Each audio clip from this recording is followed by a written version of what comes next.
The call came at 6:14 on a Tuesday evening while I was sitting in my car outside a Kroger parking lot with 2 bags of melting groceries in the back seat. I remember the exact time because I stared at the dashboard clock for 3 full rings before answering. The caller ID said, Martin Hale, Senior Procurement Director at Axiom Automotive. Our largest client. $9 million a year. And technically, no longer my account. I answered anyway. Claire speaking. There was a long pause on the other end. Then Martin exhaled sharply into the phone. Jesus Christ, he muttered. Finally. I sat back against the headrest slowly. That man never called anyone directly. Ever. Not unless something was on fire. Then he said the sentence that ended up destroying half my former company. Why is a 30-year-old in a lavender suit calling my team asking what a fulfillment variance escalation matrix is? I closed my eyes for a second. Because I already knew exactly who he meant. And because I already knew this was going to get expensive. My name is Claire Donovan. I was 43 years old when Meridian Vendor Group decided I was replaceable. I'd spent 12 years there. Started as a regional account coordinator, making $68,000 a year in a cubicle next to the freight elevator. By the time they pushed me out, I was senior account director overseeing national procurement relationships for 3 Fortune 500 manufacturing clients. One of them was Axiom Automotive. Axiom alone represented $9.2 million in annual recurring revenue, roughly 28% of Meridian's enterprise division. And every single person in that building knew one uncomfortable fact. I was the only reason that account still existed. That sounds arrogant when I say it out loud now. At the time, it just felt exhausting. Axiom's procurement division had a reputation across the industry. Difficult. Hostile. Impossible to satisfy. Their internal approval structure was a bureaucratic obstacle course designed by people who hated sunlight. Before me, Meridian had gone through 4 account managers in 3 years. One quit during a quarterly review call. Actually quit. Mid-call. Muted himself. Sent his resignation email. Walked out. Martin Hale made a grown man cry over delivery compliance percentages in 2016. That story circulated through our sales department like a campfire legend. Then they handed the account to me because nobody else wanted it. 12 years later, Axiom had renewed every contract under my management. Not because I charmed them. Martin Hale didn't care about charm. He cared about precision. I learned that early. He wanted callback windows honored within 15 minutes. He expected procurement summaries formatted exactly the same way every month. He hated vague language, hated overselling, hated relationship-building lunches. Especially those. You people always want steak dinners when your service numbers drop below SLA, he told me during our 2nd year together. Fix the damn service numbers. So I did. I rebuilt Meridian's entire Axiom reporting structure from scratch over 18 months. I created the Vantage Response Protocol, which flagged supplier disruptions before they hit production lines. That system alone reduced Axiom's downtime penalties by 31% in the first year. Then there was the Delta Chain Audit Tracker, my little insomnia project during COVID. I built it after sleeping on a cot in my office for 3 nights because our overseas shipping data was collapsing and nobody in operations understood the escalation chain. Delta Chain reduced invoice disputes by $1.4 million annually. Not projected. Actual. I know because Martin checked the math himself. I missed my younger sister's wedding rehearsal because Axiom had a parts shortage crisis in Tennessee. I took procurement calls from a hospital hallway after my mother's hip surgery because Martin's team needed emergency compliance documentation before midnight. That wasn't martyrdom. It was corporate America. People love calling dedication family right up until they need a budget reduction. Still, I stayed. Because I was good at it. And because for a long time, Meridian understood my value. Then Richard Vail retired. That changed everything.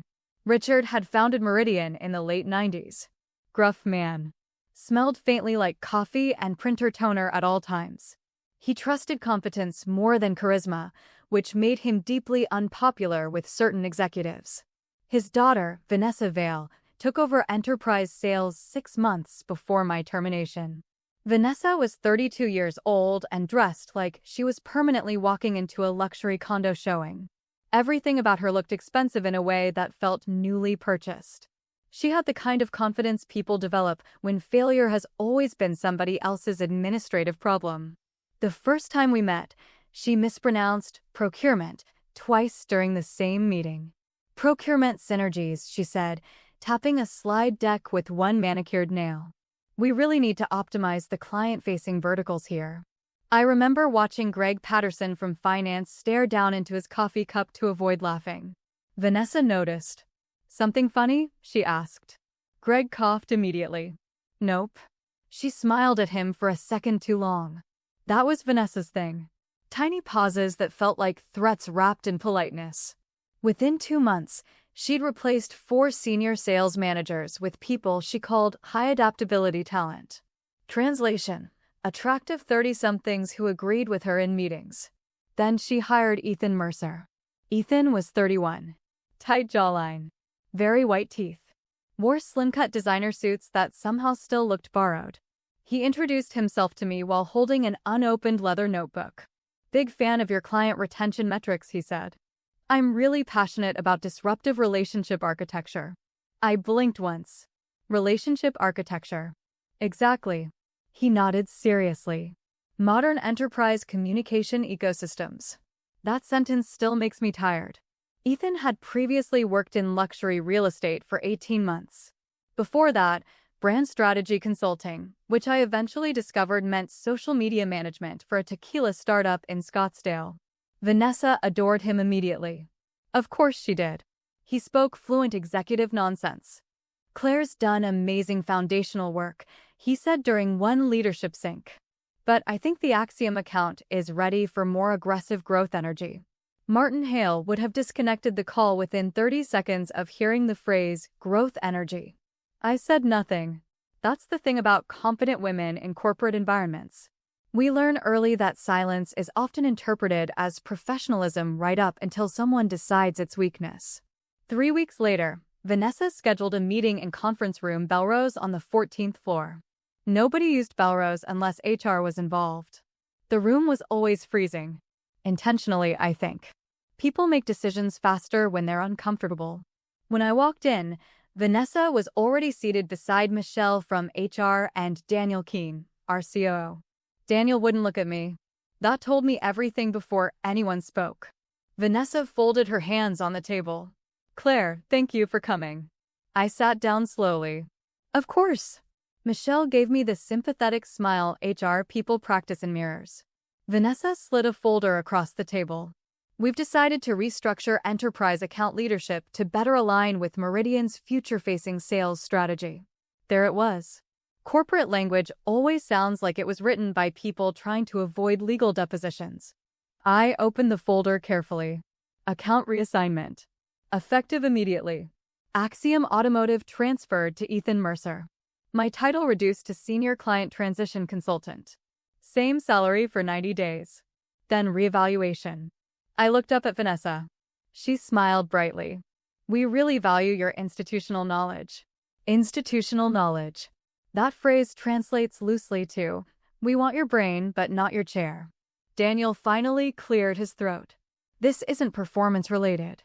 Of course it wasn't. My numbers were the only reason they could justify their bonuses that year. Vanessa leaned forward slightly. We just think Ethan brings a more dynamic energy to enterprise growth. There was that word again. Energy. As if billion-dollar procurement departments were selecting vendors based on chakra alignment. I closed the folder. When does the transition begin? Michelle looked surprised by how calm I sounded. Immediately, she said softly. Vanessa jumped in. Axiom's been informed there'll be new leadership continuity moving forward. Leadership continuity. Interesting phrase considering they hadn't warned Martin first.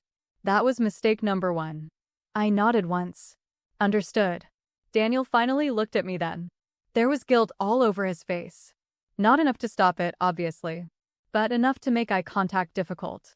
Vanessa kept talking. We'd love your support onboarding Ethan into the relationship ecosystem. Relationship ecosystem. I almost admired her commitment to sounding ridiculous. Instead, I asked, Has Ethan reviewed the procurement escalation map? Silence. Vanessa glanced toward Daniel. Ethan hadn't reviewed it. Of course he hadn't. The escalation map was 73 pages long and documented every approval pathway inside Axiom's procurement hierarchy. Who hated phone calls? Who ignored emails after 4 p.m.? Which regional directors needed compliance summaries before discussing renewals? 12 years of relationship intelligence. Not charisma. Pattern recognition. Daniel rubbed his forehead slightly. We'll get him up to speed. I nodded again. Good luck. Then I stood up and walked out. No tears. No speech. No dramatic exit. Just quiet. That bothered Vanessa more than anger would have. I know because Greg Patterson called me 20 minutes later. What the hell happened? He asked immediately. I pulled into my driveway and turned off the engine. Reassignment. Claire, this is insane. MHM. They gave Axiom to Ethan Mercer? Ethan? The very same. Greg lowered his voice. Martin's going to kill them. I stared at the steering wheel for a moment. No, I said quietly. He's going to give them exactly one chance. What nobody in that building understood was that I'd been preparing for this possibility for almost a year. Not because I expected to be fired. Because I'd survived corporate restructuring before. Competent employees learn an important lesson eventually. If your knowledge only exists inside your head, executives start believing they own it. So I documented everything. Not secretly. Not maliciously. Professionally. After Richard retired, I noticed leadership priorities shifting toward presentation over infrastructure. Vanessa loved optics. She hated operational detail. People like that always assume stable systems happen automatically. They don't. Stable systems happen because tired women build invisible scaffolding nobody notices until it collapses. In January, 8 months before my reassignment, I started consolidating every Axiom process into formal documentation. Call logs, vendor escalation trees, compliance protocols, renewal timelines, personality notes. Not petty gossip. Useful information. Martin Hale hates being interrupted. Sandra Liu in regional procurement responds faster to bullet points than paragraphs. Never schedule operational reviews on the last Thursday of the month because their manufacturing forecasts close that afternoon and everyone becomes homicidal. Things like that. I stored everything properly in Meridian shared systems because I'm not stupid. But there was a difference between having documentation and understanding it. I understood it. More importantly, Axiom trusted me directly. That kind of trust takes years. You cannot transfer it in a meeting invitation. The final thing I prepared was my contract file. 12 years at Meridian had made me cautious. Every client retention bonus. Every performance review. Every email praising my work. Every message explicitly tying Axiom stability to my management. Including one particularly interesting email from Daniel Keene written 11 months earlier. Claire, if you ever leave, Axiom probably walks with you. We need succession planning ASAP. Funny how accurate that turned out to be. Vanessa gave me 60 days to transition the account. Martin Hale gave Ethan Mercer 47. The first cracks appeared within 48 hours. At 7:22 Thursday morning, my phone lit up with Ethan's name. I watched it ring twice before answering. Claire. Hey. He sounded breathless already. Quick question. Do you know where the supplier elasticity dashboard pulls fulfillment data from? I opened my refrigerator calmly. The dashboard doesn't exist. Pause. What? There's no supplier elasticity dashboard. Silence again. Then papers shuffling. Well, Vanessa said. Vanessa also says relationship ecosystem. Another pause. I took out almond milk. The fulfillment reports come from Delta Chain, I said. Tabs 4 through 7. Oh, right. Yeah, totally. He hung up without thanking me. 3 hours later, Greg texted me. He sent a screenshot from an internal Teams chat. Ethan, need immediate clarification on procurement latency triggers. Operations, what's a procurement latency trigger? Ethan, the thing Claire used for vendor leverage optimization. There was no such thing. He was inventing terminology because he didn't understand the systems. Classic executive behavior. By Monday, Axiom had escalated their first complaint. Ethan missed a compliance submission deadline tied to a manufacturing supplier review in Ohio. Small mistake on paper. Except Axiom fined vendors automatically for missed documentation windows. Cost to Meridian, $84,000. Martin apparently spent 11 uninterrupted minutes tearing apart Meridian's leadership team on a conference call. Greg called me afterward, barely containing himself. You should have heard this man. I can imagine. No, Claire. He asked Ethan if he'd ever actually managed an enterprise procurement account before. I smiled faintly. And? Greg snorted. Ethan said he specialized in strategic client optimization. Oh dear. Martin goes quiet for like 5 seconds. Then he says, "That's not what I asked." I laughed for the first time in days. Not because it was funny. Because it was inevitable. Then came the voicemail. Day 12. 9:48 p.m. Claire, hi, Ethan here. Quick callback needed. We're having some alignment issues with the Axiom renewal pipeline, and Vanessa thought maybe you could walk me through the stakeholder matrix again, because Martin's team is being unusually resistant to the transition framework. Unusually resistant. That's one way to describe open hostility. I deleted the voicemail without responding. The next morning, Sandra Liu from Axiom emailed my personal account. Not my Meridian email. Personal. One sentence. What exactly is happening over there? I read it twice before replying. Leadership changes. Her response came 3 minutes later. Unfortunate. That was all. But Sandra Liu was the kind of person who could communicate an entire threat assessment in one adjective. By week 3, things were deteriorating faster than even I expected. Not because Ethan was uniquely incompetent. Because enterprise relationships collapse quickly when trust disappears. Axiom stopped approving discretionary expansion requests. Then they delayed renewal conversations. Then Martin started excluding Ethan from operational calls entirely and requesting written summaries instead. That was the corporate equivalent of being sent to the children's table. Vanessa still acted confident publicly. Transition periods always create temporary friction, she announced during a sales meeting. Temporary friction. Meanwhile, finance was privately calculating exposure scenarios for losing 28% of enterprise revenue. Greg kept feeding me updates. Daniel's freaking out. I'm sure. No, seriously. They had legal reviewing your old retention agreements today. I leaned back in my chair at home. Interesting. Why? Long pause. Because Martin asked whether your non-compete would prevent direct employment discussions. That got my attention. Excuse me. You heard me. I stood up slowly from my kitchen table. Outside, rain tapped softly against the windows. When did he ask that? This afternoon. Apparently during a renewal prep call. Greg lowered his voice. Claire, I don't think this is about transition problems anymore. Neither did I. Then day 47 arrived. And Martin Hale called my cell phone while my groceries melted in the back seat. You have not enough humanizer words left. Upgrade your surfer plan. Martin Hale called my cell phone while my groceries melted in the back seat. I answered. Claire speaking. Another long pause. Then his voice dropped low and flat in that dangerous way senior procurement people develop after 20 years of vendor disasters. I'm going to ask you a direct question, he said. Did Meridian actually remove you from this account voluntarily? Careful question. Not emotional. Strategic. I watched rain slide down my windshield. Yes. And Ethan Mercer is your replacement? Yes. Martin exhaled slowly through his nose. That explains a lot. In the background, I could hear muffled voices. Papers moving. Somebody arguing quietly. Then Martin spoke again. I gave your leadership team 60 days to stabilize this transition. I know. They have 13 left. That number hung in the air. 13 days.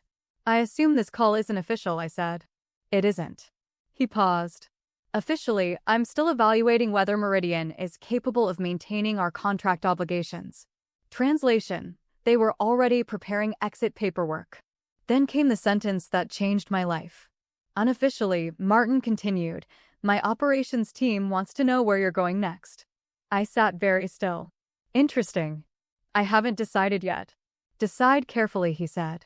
Because we're getting tired of retraining people who mistake PowerPoint vocabulary for competence. Then he hung up. No goodbye. That was Martin. By the end of the second week, Meridian's problems had spread far beyond the Axiom account. The first failure was operational. The second was relational. The third became financial. The fourth almost turned regulatory. And that was the one that finally scared the board. Ethan's biggest issue wasn't arrogance. It was improvisation. Inexperienced executives always think confidence can substitute for process. They assume systems exist to support them instead of restrain them. That becomes dangerous very quickly in procurement compliance. 3 days after my call with Martin, Ethan approved a supplier substitution request without routing it through Delta chain validation. Why? Because he wanted to streamline approval velocity. That's an actual phrase he used in an email. The supplier turned out to be missing updated environmental compliance certifications for 2 manufacturing facilities in Mexico. Axiom caught it during an audit review. Not Meridian. Axiom. That distinction mattered enormously. Because once clients discover your controls don't actually control anything, they stop trusting every other number you provide. The fallout was immediate. Axiom froze 2 pending expansion authorizations worth $2.8 million. Then their legal department requested a full review of Meridian's vendor compliance procedures. Then Daniel Keene got dragged into an emergency board call at 6:30 on a Friday evening. Greg filled me in afterward. It was bad. How bad? Richard Vale came out of retirement bad.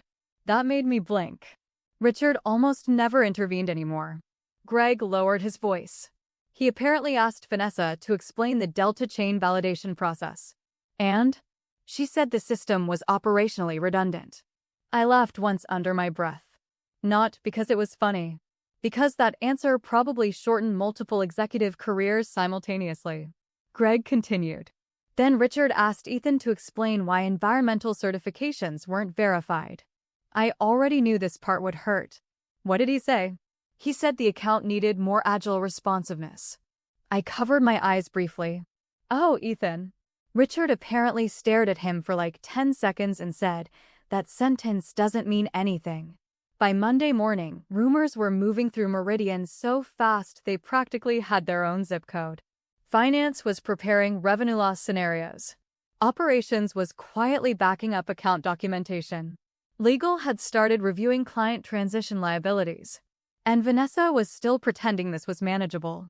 That lasted until the Chicago presentation. Every corporate disaster eventually produces one meeting people talk about for years afterward. For Meridian, it was Chicago. Axiom's executive procurement review happened quarterly at their regional headquarters downtown. Usually dry. Structured. Numbers heavy. Martin Hale treated those meetings like military inspections. You arrived prepared or you died publicly. I'd handled every review for 11 years. This time Ethan ran it alone. Vanessa insisted on attending because she wanted executive visibility. According to Greg, who got the recap from Daniel afterward, the presentation collapsed inside the first 9 minutes. Ethan opened with a slide titled, Reimagining Procurement Partnership Synergies. Martin interrupted him immediately. What does that mean? Silence. Ethan smiled nervously. It means we're taking a more proactive ecosystem approach toward fulfillment optimization. Martin removed his glasses slowly. Still doesn't mean anything. Apparently Vanessa jumped in at that point. We're really trying to modernize communication touchpoints. Martin cut her off. Your company missed 3 compliance deadlines in 14 days. Silence again. Then came the fatal mistake.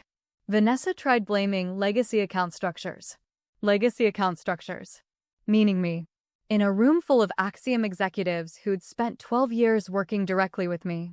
Greg said Daniel physically closed his eyes when she said it. Martin apparently leaned back in his chair and asked one very simple question. Are you referring to Claire Donovan? Vanessa smiled tightly. We felt the account needed fresh strategic leadership. Martin nodded once. Then he slid a folder across the conference table. Inside were 47 documented service failures since my reassignment. 47. Fresh leadership, he said calmly, has cost us $2.3 million in operational disruption this quarter. Nobody spoke. Then Sandra Lou added the part that really ended the meeting. We've already initiated exploratory conversations with alternate vendors. There it was. The threat everyone feared. $9.2 million hanging over the table like a loaded weapon. Daniel called me that night. First time since the reassignment. I answered mostly because curiosity won. Claire. His voice sounded exhausted. Hi. Long pause. I owe you an apology. I leaned against my kitchen counter. That's probably true. Another silence. Then he said quietly, this has become much bigger than Vanessa anticipated. I almost admired the phrasing. Not bigger than she caused. Bigger than she anticipated. Executives love passive voice when accountability enters the room. What do you need, Daniel? Axiom wants a corrective action plan by Thursday. And nobody here knows how to build one the way you did. There it was. Finally. Honesty. I waited. Come back, he said. Straight to it. No. Claire. No. His breathing tightened slightly. We can discuss compensation. That isn't the problem. Then what is? I looked out the window into the dark. The problem is that your leadership team confused visibility with value. Silence. Not angry silence. The kind where someone realizes the conversation is already over. Then Daniel tried one last thing. You built these systems. Yes. Don't you care what happens to them? That question actually annoyed me a little. Not enough to show it. Just enough to sharpen my voice by half a degree. I care very much, I said. That's why I documented everything before people who don't understand procurement started making decisions about it. Then I ended the call. By Wednesday, things became catastrophic. Not because of Axiom. Because of regulators. Remember those missing environmental certifications Ethan bypassed? Axiom reported the discrepancy during their internal compliance review, which triggered an external audit inquiry involving Meridian's supplier validation procedures. Nothing criminal, but deeply embarrassing. The kind of thing that makes board members suddenly start asking who approved what. Legal departments hate uncertainty more than losses. Losses can be calculated. Regulatory exposure becomes headlines. Greg called me during lunch. You need to sit down. I already am. The board hired outside consultants. I smiled faintly. Of course they did. Corporate panic always produces consultants the way humidity produces mosquitoes. And they spent 2 days reviewing the account transition. That seems quick. Apparently not when the entire problem fits inside one terrible decision. I could practically hear him grinning through the phone. Then his tone shifted. Claire, they interviewed your team. That got my attention. My old operations staff had stayed mostly quiet through the entire mess. Smart people usually do during executive disasters. What did they say? The truth. Dangerous concept in corporate environments. Greg continued carefully. They told the consultants you repeatedly warned leadership that the Axiom account depended on continuity and specialized process knowledge. I closed my eyes briefly. I had warned them. Repeatedly. In emails. Meetings. Documentation reviews. Even succession planning memos. Not emotionally. Methodically. Because competent women in corporate environments learn another important lesson eventually. If disaster comes, documentation matters more than outrage. Then Greg delivered the part I'd been expecting. The board wants to meet with you. About what? You already know. I did. The meeting happened Friday morning at a private conference suite downtown. Not Meridian headquarters. Neutral ground. Interesting choice. Daniel was there first. Looked 10 years older than he had a month earlier. Then Richard Vale walked in.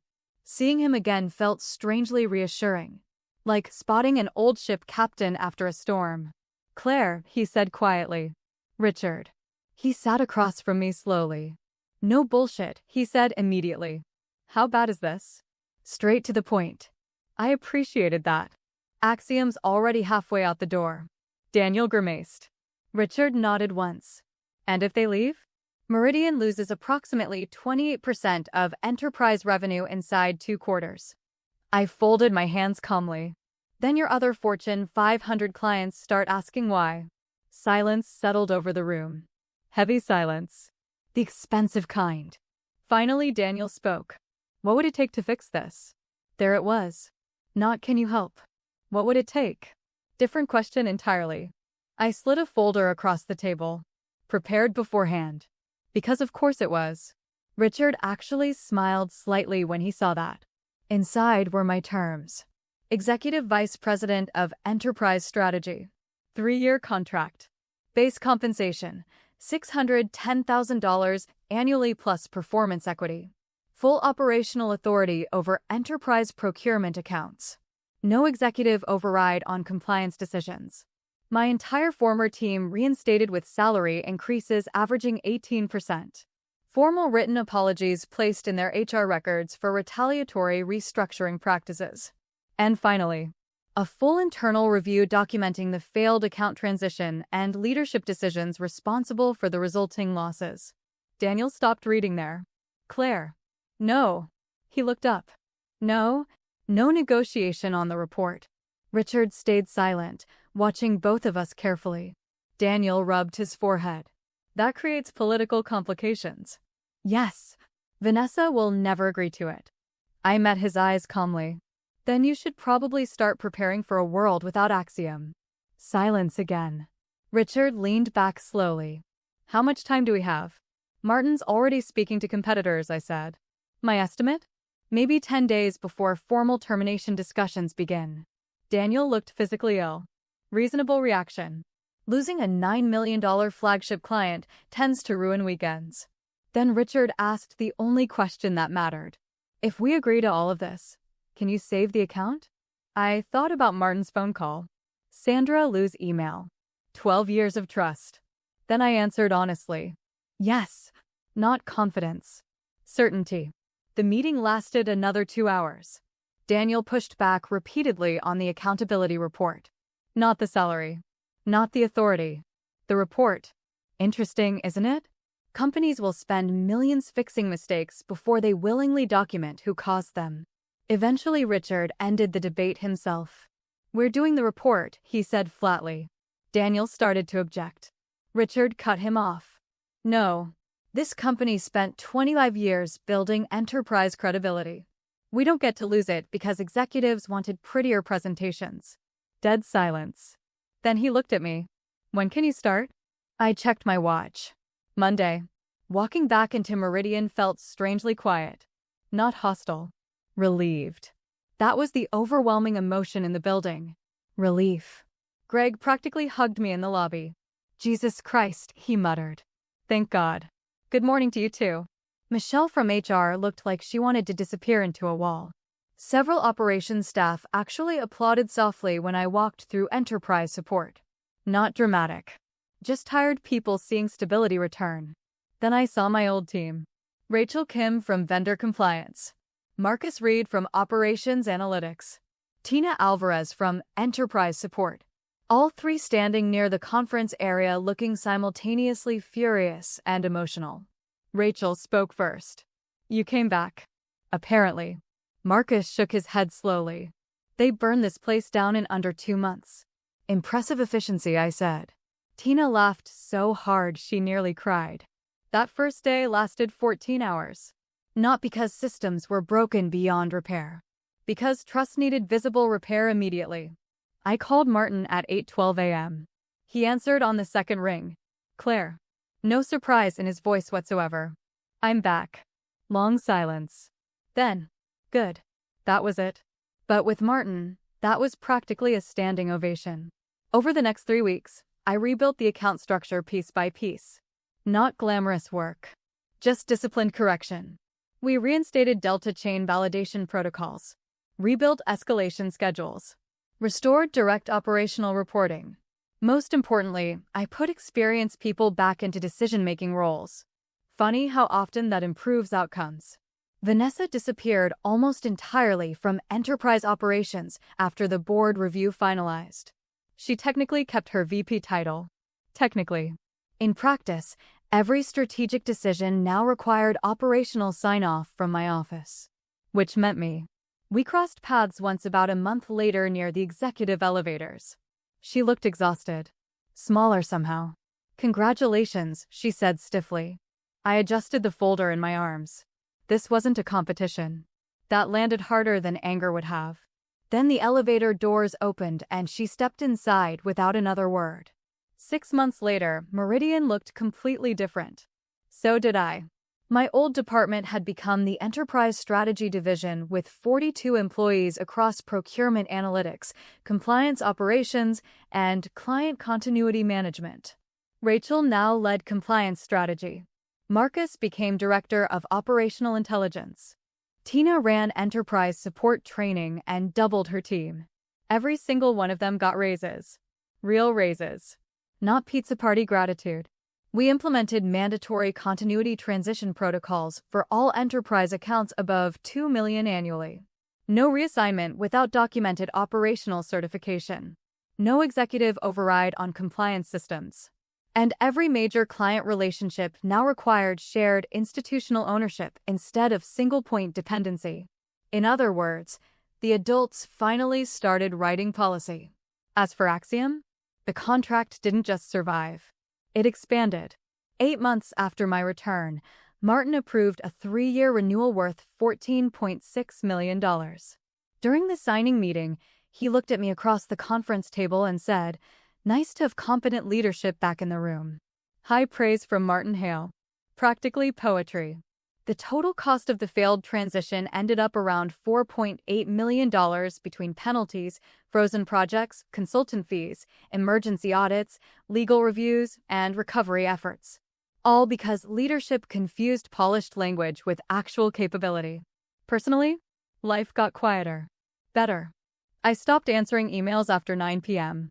Started taking weekends again. Actually used the vacation days I'd been accumulating like emergency rations. One Saturday afternoon, about a year after all this happened, I was sitting in my car outside the same Kroger parking lot from Martin's original call. Only this time the groceries weren't melting because nobody was calling in panic. My phone stayed silent. And for the first time in a very long time, silence felt earned. People always assume workplace power comes from titles. It doesn't. Titles are temporary. Real power is becoming so consistently reliable that everyone eventually notices the difference between your presence and your absence. That was the mistake Vanessa made. She thought relationships could be reassigned like office furniture. But trust is memory, pattern recognition, accumulated proof. And once people experience genuine competence, they notice immediately when it disappears. If you've ever been underestimated at work, I hope this story reminds you that quiet preparation always beats loud arrogance. If this resonated, like and subscribe. I share stories like this every week. And remember, the people who keep a company running usually aren't the loudest ones in the meeting.